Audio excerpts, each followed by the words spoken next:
Hello guys, tara, samahan niyo ulit ako sa aking adventure ngayong araw nito. Fishing adventure. Ngayon guys ay magbuburaw muna tayo.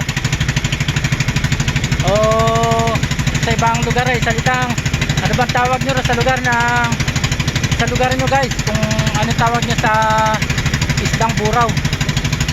Dito guys ay malapit lang ang pinanghulihan ng isdang yun, yung buraw. Kagaya ng dati dyan nila sa may dyan sa may natatanaw mo na yan, natatanaw nyo na yan, ayan guys, yan. Bali dyan natin ngayon nakahantingin yung isdang buraw.